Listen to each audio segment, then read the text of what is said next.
If you help me, we can make quite a big dent in this town. You barely know me. Oh, I know you're no good, and I know that, cause neither am I. All right, in this review, I'm going to be talking about Nightmare Alley, the Guillermo del Toro directed film. Came out a couple months ago. I didn't get a chance to see it in theaters, but I saw it recently on HBO Max, and I liked it quite a bit. It's got to be my favorite Del Toro film since Shape of Water, which was his last one, which won him an Oscar for Best Director, I believe, right? Didn't win Best Picture too? I don't know. Who cares about the Oscars? All I know is that Nightmare Alley is really good. Really good, trippy ending to it. Thought the film was incredible. Definitely easily one of the best films from last year. Came out in December too, I think around Christmas time. So I don't know if it's going to get nominated for anything, but it should. It's a hell of a good film. Bradley Cooper stars.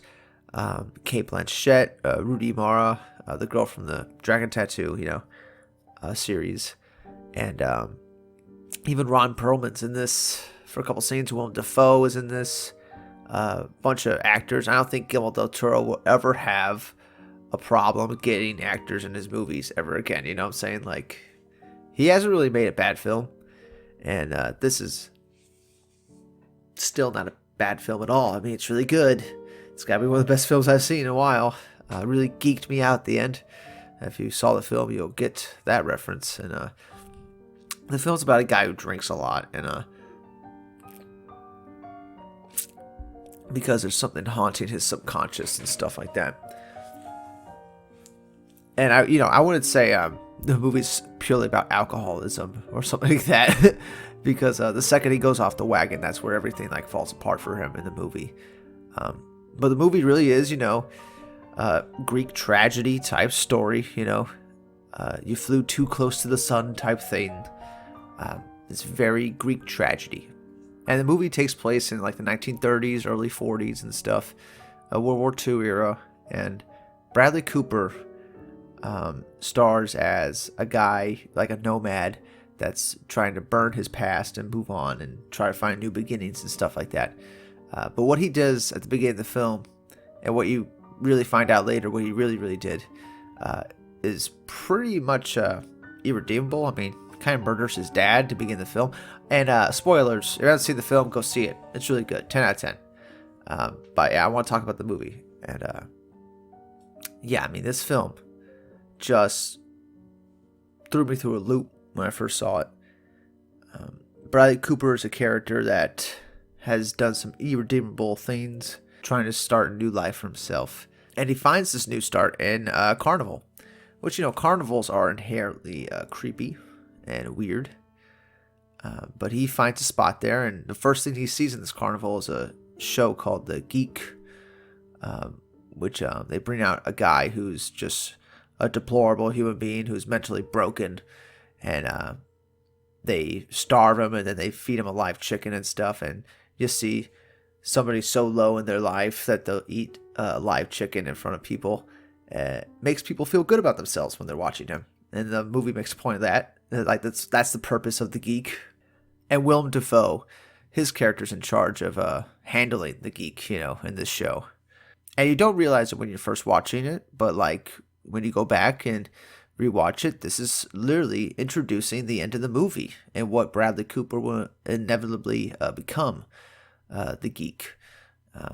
Because his past he can never escape, and his subconscious is like haunting him to the point where it's just going to break him. And that's where you see Bradley Cooper by the end of the movie and stuff like that. But he actually doesn't become completely hopeless until the end of the movie, till the last like third act. Bradley Cooper's character, Stanley, I think it is. He's trying to do everything he can to make a better life for himself and stuff.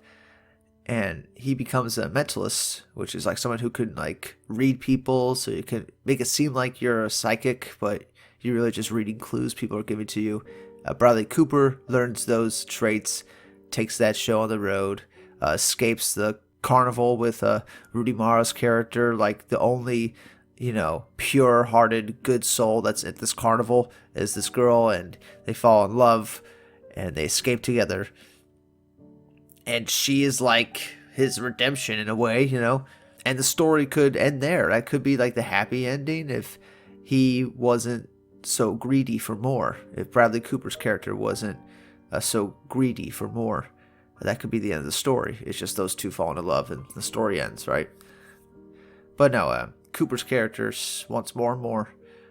He cannot have enough. Gets the opportunity to make a lot of money by being a psychic to a guy who's trying to communicate with his dead wife. He does that. And Bradley Cooper's just essentially lying. You know, he has no powers. But he's like taking these rich people for their money and stuff, which I don't think it could be seen as a bad thing, you know. It's not like they don't have money to waste. And I'm thinking that's like Stanley's thought process while he's taking these rich people for their money, you know. But in the process of doing this, he runs into a psychiatrist played by Cate Blanchett. She, you know, she's like, you know, super intelligent psychiatrist, and she gets into Bradley Cooper's head. And there's a great scene where, you know, he's in her office, her psychiatrist's office, and he's laying down and she's like trying to, you know, reach into his subconscious to pull out something, right? And she does for like a split second. And then Bradley Cooper goes, no, I wanted this.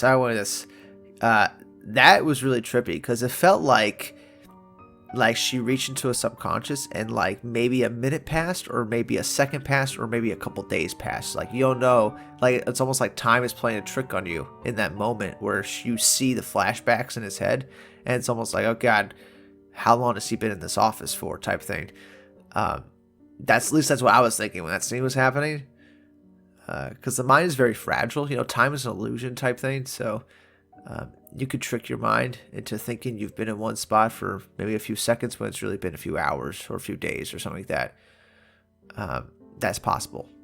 But anyway, Cate Blanchett's character is essentially the villain of the movie. She's the one that breaks Bradley Cooper by the end. And it's because she just wants revenge because he embarrassed her in front of like a bunch of people at his show, right? So he kind of like embarrassed her. So she devises this plan to really break him mentally. And it just goes to show, you know, don't trust women. I mean, I'm fucking around. But still. Yeah, it's funny because the things that really break Bradley Cooper in this movie are the women around him in the movie. Losing his love in Rudy Mara's character, losing her, it doesn't help things. Yeah, there's actually this point where she's trying to get away, and he's like, you know, everyone's left me. If you leave me too, he doesn't know what he's gonna do, type thing. Pretty much telling her like, you know, he's on the edge. He's probably gonna break if you leave him, type thing. So that gets her to stay. But then the other psychiatrist lady, played by Cate Blanchett, she just wants to get back at him and try to destroy his life, which she does by the end of the movie. Destroys his mental and everything by the end of the movie. And of course, like in the end, it really is all Bradley Cooper's fault. It really is that, you know, Stanley's fault that all this is happening. If he just didn't get greedy and just stayed content to where he was, you know, he could have probably had a great life, but instead he can't outrun like his past. He can't outrun his subconscious memories that keep popping up, and then people take advantage of that and they send him on a spiral. And that's, you know, how the movie ends. A lot of twists and turns happen in the movie. I don't want to say everything that happened in the movie because I think that's kind of like lame, but yeah, lots of twists and turns. And the ending shot of the movie is so haunting. It stood with me for a couple of days after I watched the movie. It was completely haunting. Him accepting the role of being the geek when he knows that's what it entails, because he has nothing else to live for. It's like his whole mental is just completely shattered to its core. I thought it was a beautifully done movie.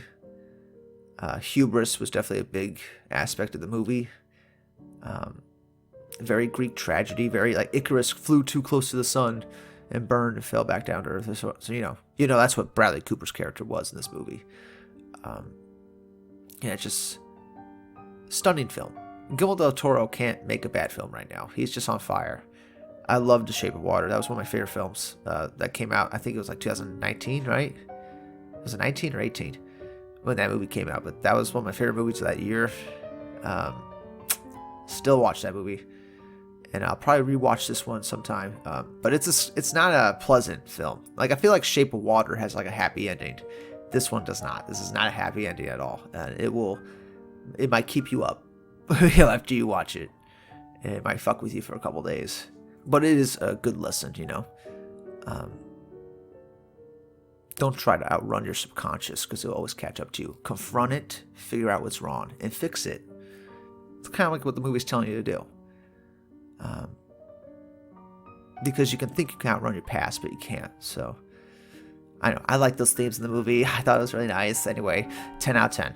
Comment below. Let me know what you thought of Nightmare Alley. Of course, this is the remake of the 50s or 40s film Nightmare Alley, but it's not really the same at all, really.